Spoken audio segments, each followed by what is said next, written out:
Buenas tardes, somos el grupo número 4 de Patrimonio Cartagena y hoy Valentina y yo les vamos a presentar el conjunto de San Pedro Claver. Para empezar, es importante entender Cartagena desde un aspecto multiescalar. Cartagena ha sido desde su historia un punto estratégico para articularse comercialmente desde la costa Caribe con otros países.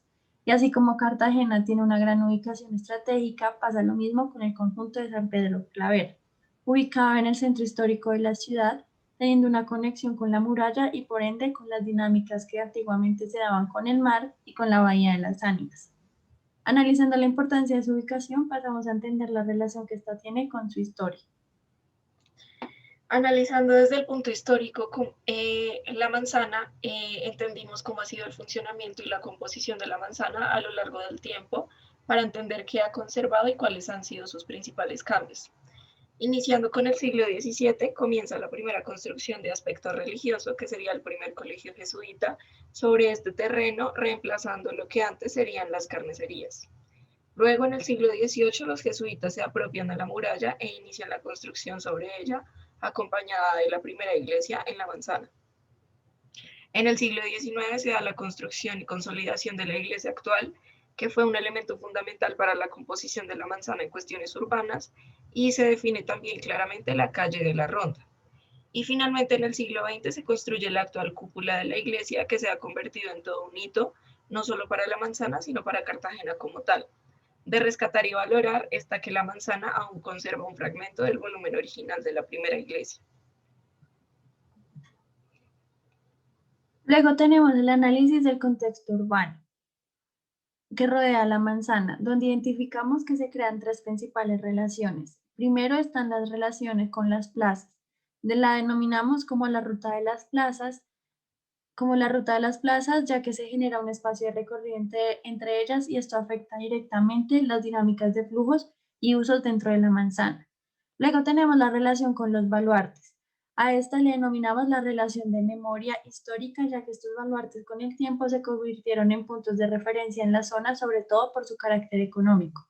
Finalmente tenemos la relación con los hitos urbanos.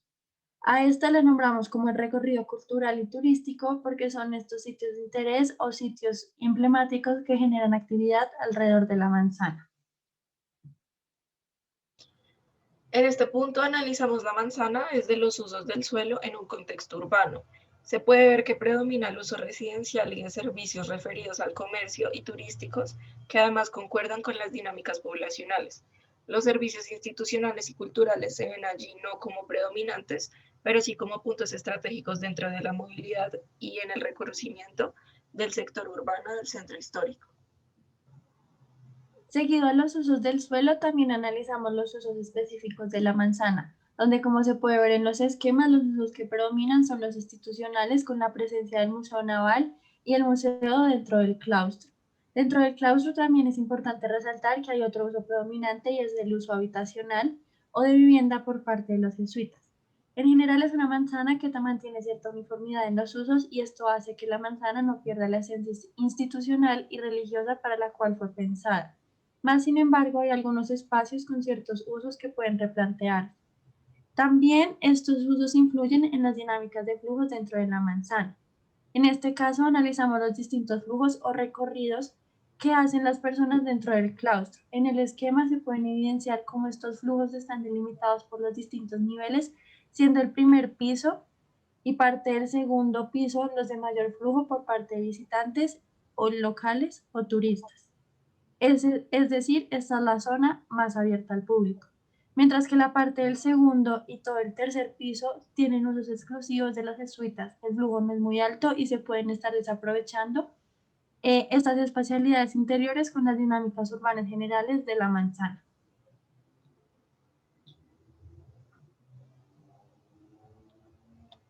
Entonces, a partir de este análisis desde su contexto, entendemos las dinámicas y comportamientos de la población alrededor de la manzana. Se pueden ver dos tensionantes importantes en la manzana, que son la Plaza de San Pedro y la Plaza de Santa Teresa, que presentan dinámicas contrastantes en donde podemos ver que los comportamientos urbanos de la población giran en torno a las actividades turísticas y gastronómicas en la Plaza de San Pedro, mientras que en la Plaza de Santa Teresa las dinámicas son mayormente de población local, en donde se puede ver gran cantidad de vendedores informales y usos definidos del espacio, no por la configuración urbana, sino por la capacidad de apropiación de los pobladores locales.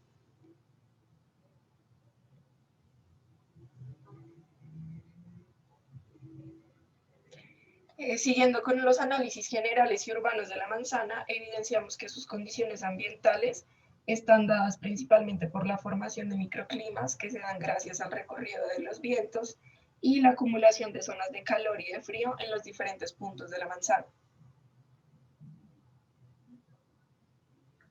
Continuando con el análisis urbano, ahora nos enfocamos directamente en la manzana y analizamos desde su morfología, aspectos urbanos y condiciones ambientales. La manzana tiene una forma trapezoidal que permite la creación de condiciones específicas para cada una de las calles. La calle de San Juan de Dios se caracteriza por su escala monumental, ya que cuenta con la altura de la iglesia y además los predios vecinos tienen una altura considerable. Estos factores influyen directamente en las condiciones ambientales de la calle, ya que, como se puede ver en el gráfico, el comportamiento de la sombra arrojada por la iglesia hace que la calle sea fresca a pesar de estar a las 12 del día a pleno rayo del sol. Caso contrario a lo que sucede en las otras dos calles. En la calle de la Ronda se presenta el fenómeno contrario, ya que es una calle que no cuenta con predios de gran tamaño a cada lado y tampoco vegetación, por lo tanto disminuye las posibilidades para que se puedan generar sombras. Además, al estar delimitada por la muralla se crea una sensación de ser una calle hundida, lo que le permite que no se den las condiciones óptimas para tener un flujo de vientos y por lo tanto se detengan más las altas temperaturas en esta zona. Por último, analizamos la calle de la Plaza de San Pedro, donde el tamaño de la plaza y los pocos elementos que puedan influir en el comportamiento de las sombras generan unas condiciones térmicas importantes. El comportamiento del sol varía dependiendo de la hora. En el gráfico se puede ver que a las 12 del día los rayos del sol van directo a la plaza, disminuyendo su confort térmico y los únicos o escasos elementos de sombra son unos pequeños árboles donde la mayoría de personas se concentran. Por otro lado, en comparación, el sol en la tarde, en el gráfico se puede ver como la monumentalidad de la iglesia genera una sombra que cubre parte de la plaza. Lo mismo los edificios de las otras manzanas, por lo que las temperaturas empiezan a bajar y la vida en la calle empieza a aumentar.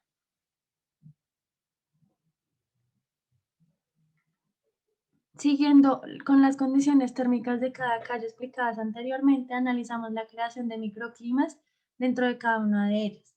En la calle de San Juan de Dios prevalece un microclima fresco durante todo el día, por lo tanto la mayoría del tiempo es una calle muy transitada. Los habitantes prefieren caminar por esta calle. Por otro lado, en la calle de la Ronda se crea un microclima caliente, por lo tanto el flujo peatonal es muy bajo. Este microclima se crea ya que los vientos chocan con el edificio del claustro y no permiten el paso de los vientos hacia la calle. A pesar de que es una calle muy caliente, algunos vendedores aprovechan estos pequeños espacios de sombra para trabajar y crear dinámicas de venta y compra entre locales y turistas. Luego tenemos la Plaza de San Pedro, donde, como vimos anteriormente, la incidencia del sol cambia a lo largo del día y asimismo los microclimas varían. Por tal motivo, en hora de la mañana las dinámicas en la plaza no son muchas, pero en la tarde-noche la plaza se activa y empieza el comercio y los turistas a tomarse la plaza. Por otro lado está la Plaza de Santa Teresa, la cual también tiene una pequeña. Se crean microclimas de calor, además en esta plaza convergen las altas temperaturas de la calle de la Ronda y las bajas temperaturas de la calle San Juan de Dios. En esta plaza hay presencia de vegetación, lo cual le genera algunos espacios de sombra y frescura dentro de la plaza.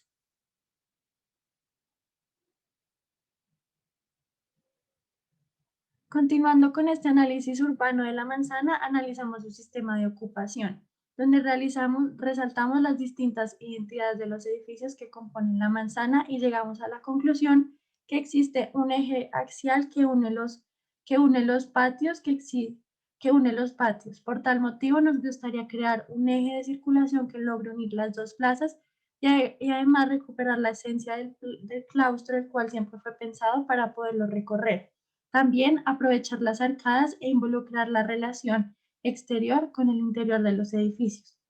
Para entender un poco más este eje de circulación, tenemos un plano de llenos y vacíos, donde se puede evidenciar que a pesar de que los edificios que componen la manzana son autónomos con identidades distintas, se puede armar una composición en conjunto a través de la secuencia de patios.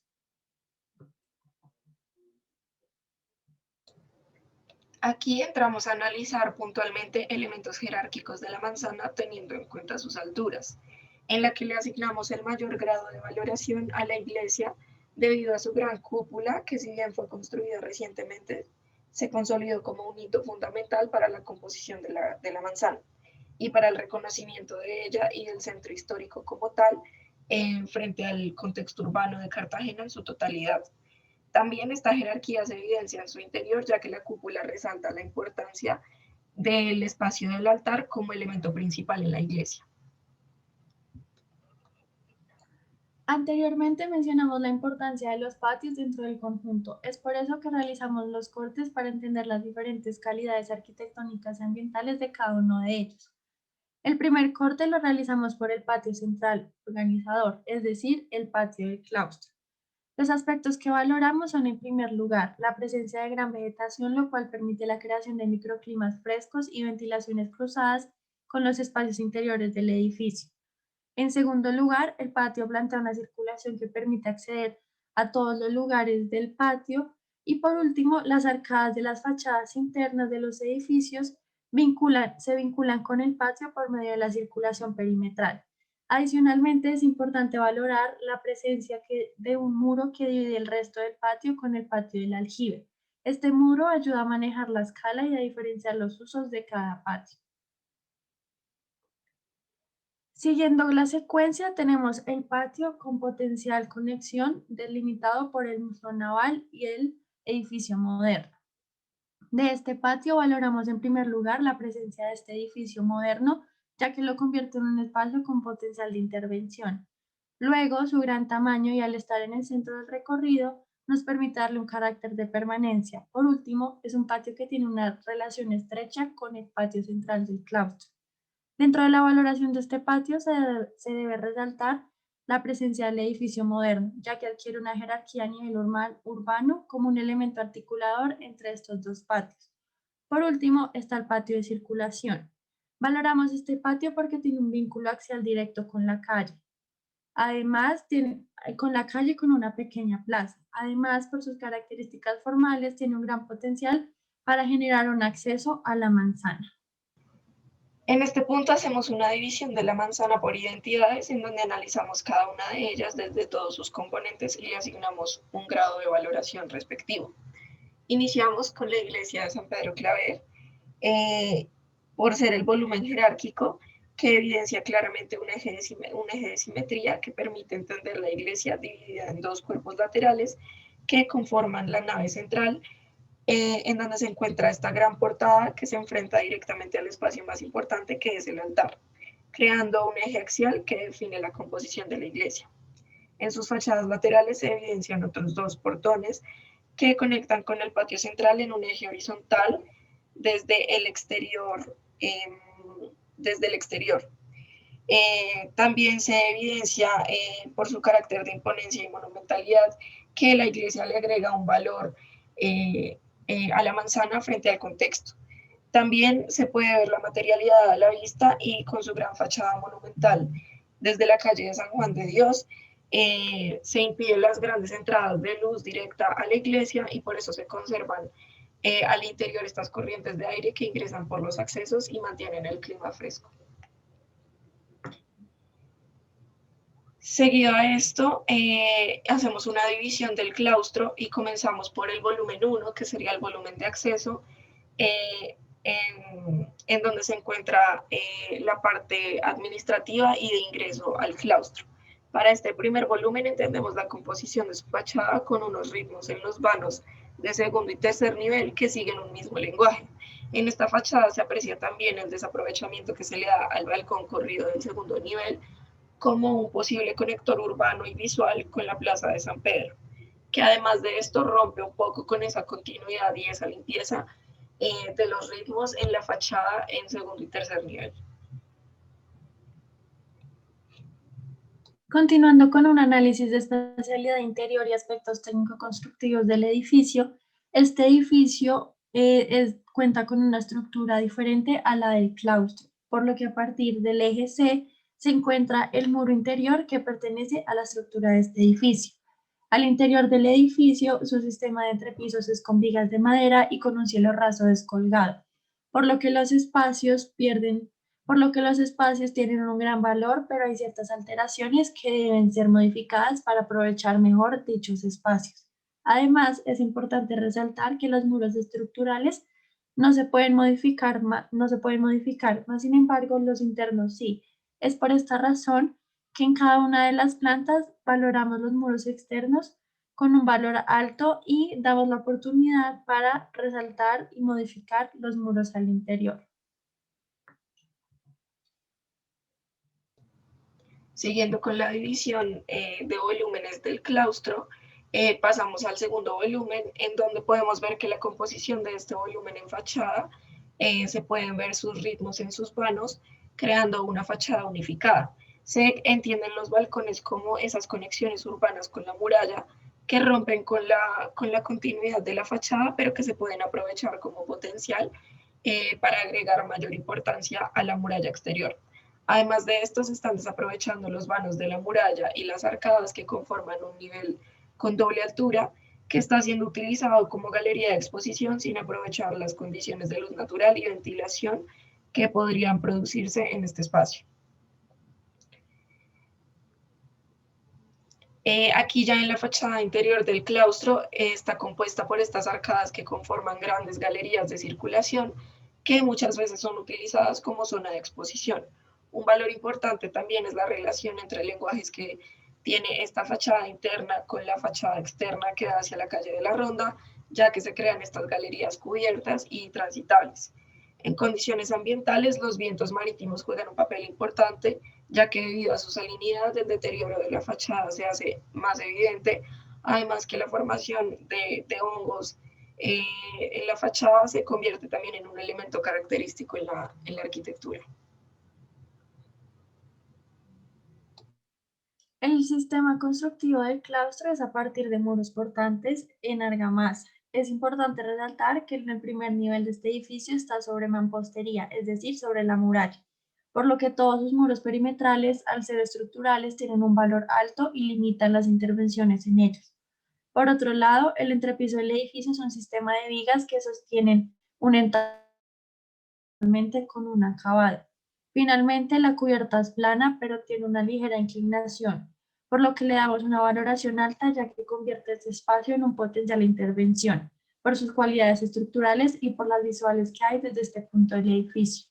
Además, este edificio estructuralmente es importante, ya que cuenta con una circulación abierta a partir de unas arcadas hechas en ladrillo. De acuerdo a esto, en planta sucede lo mismo que el anterior edificio. Se mantienen los muros estructurales como valoración alta sin intervención y se da la posibilidad de modificar los muros interiores.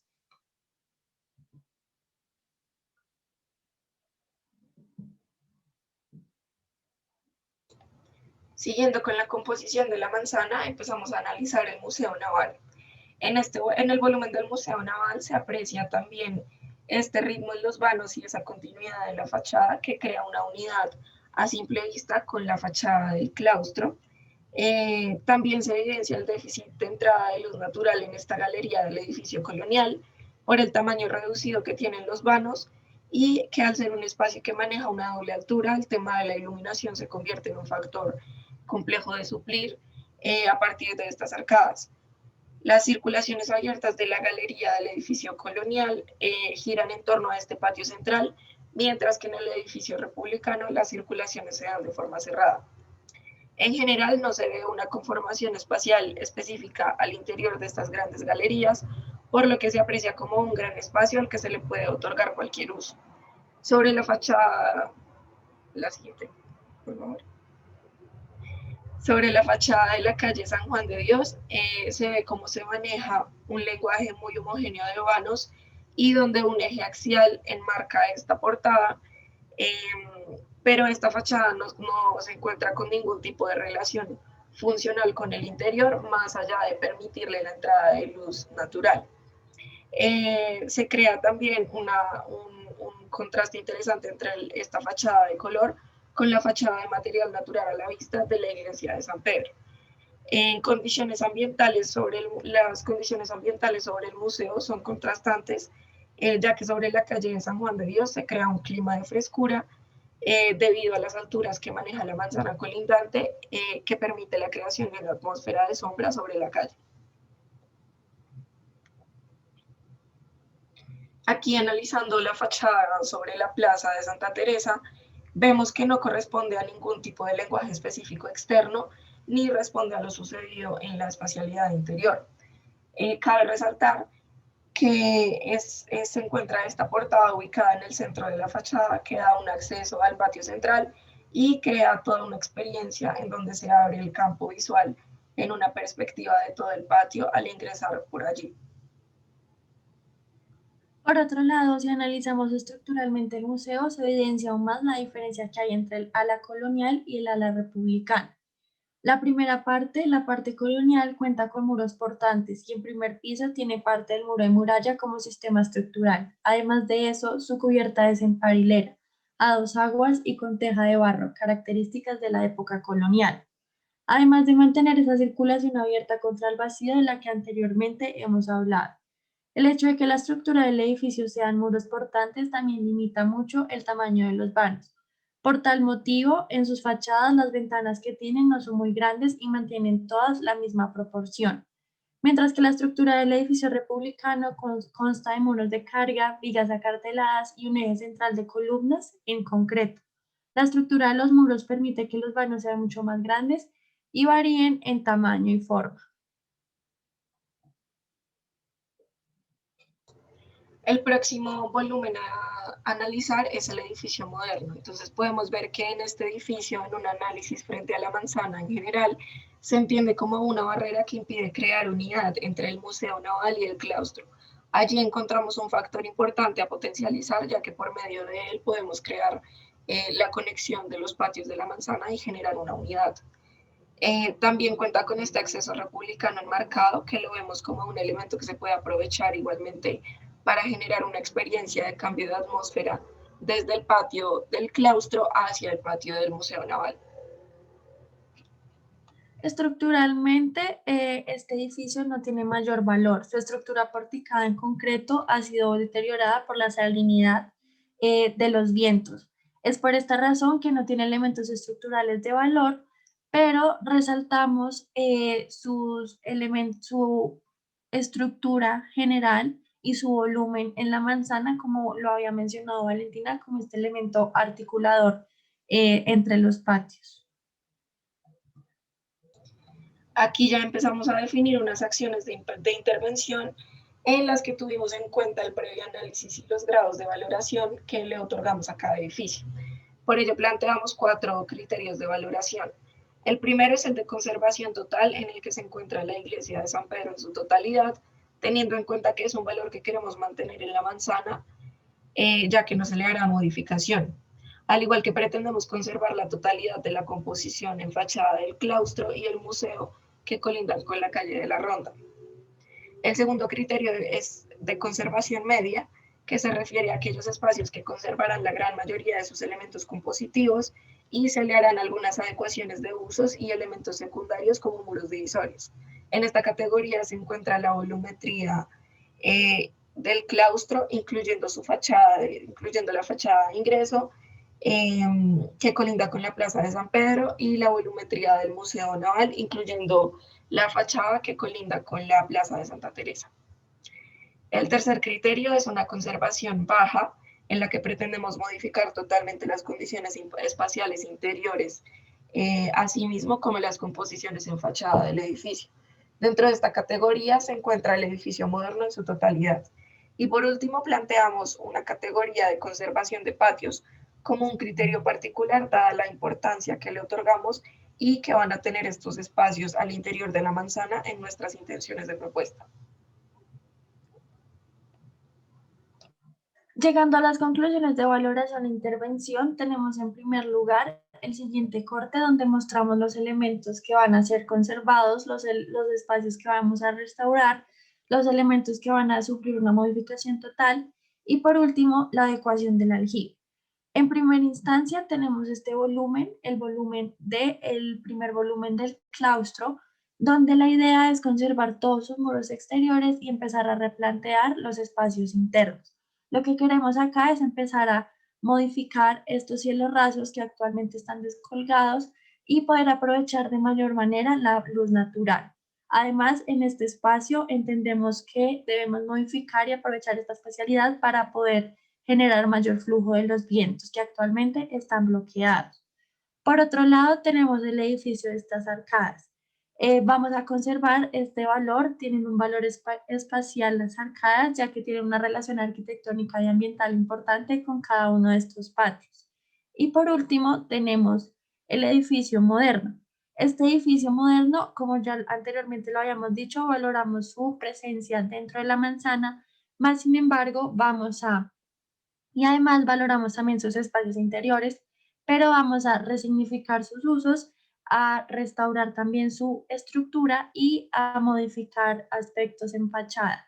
La idea es en la propuesta de generar una conexión entre este patio central, el patio del aljibe y los patios del Museo Naval. Para el aljibe, la idea es hacer una adecuación donde vamos a restaurar este aljibe, reactivarlo y además darle mayor apropiación a este patio como el patio del aljibe. Como veníamos explicando, la idea es resignificar los usos. Entonces, para esto vamos a plantear un tercer nivel en el edificio moderno con el objetivo de tener mayor altura y poder tener una conexión en circulación con el tercer nivel del claustro. En este corte podemos evidenciar el segundo volumen del claustro. La idea en este espacio es resignificar los usos y además hacer modificaciones en las arcadas en fachada. En este momento están cubiertas, entonces la idea es modificarlas para permitir el flujo de vientos y recuperar la luz natural.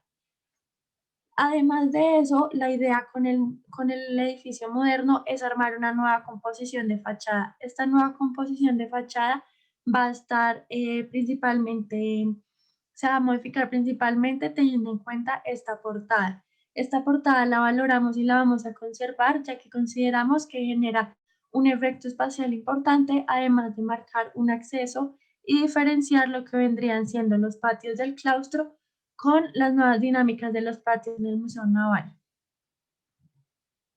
Por último, como lo veníamos diciendo, vamos a replantear los usos.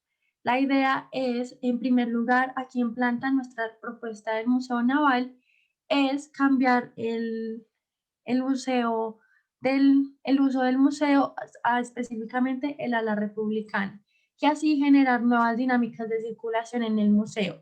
Por un lado, por el ala colonial, proponemos un mercado local para incentivar las dinámicas de los locales y no solamente darle como predominancia al turismo. Por otro lado, proponemos un punto fijo que ya vamos a explicar. En el edificio del claustro de San Pedro Claver vamos a adoptar un uso de hotelería. Por tal motivo, organizamos los niveles de esta manera. En primer nivel tenemos un lobby, servicios y zona de recreación. En el entrepiso tenemos el oratorio y luego en bóvedas tenemos unos servicios complementarios. La idea es tener un punto fijo vertical que pueda ser de fácil acceso para los distintos niveles del hotel que proponemos. En segundo nivel proponemos un hospedaje para turistas y un hospedaje también para los jesuitas. Es importante resaltar que a partir de este segundo nivel proponemos el punto fijo que, como se puede ver en este esquema, la idea es que ese punto fijo tenga conexión entre el segundo y tercer nivel del claustro con el segundo y tercer nivel del museo que se ubicaría en el edificio moderno. Y por último, en el tercer nivel estaría un uso de restaurante abierto al público y un hospedaje alterno. Por otro lado, es importante resaltar que este uso del museo lo modificamos del lugar, ya que en este lado del claustro las condiciones ambientales por las arcadas no son muy óptimas. Entonces la idea es poder abrir esos espacios y para eso al abrirlos no es el mejor lugar como para tener un museo. Por tal motivo, resignificamos este uso y lo modificamos y lo ponemos en este nuevo espacio para generar esta conexión del edificio moderno con el claustro y lo mismo pasaría con el edificio del Museo Naval.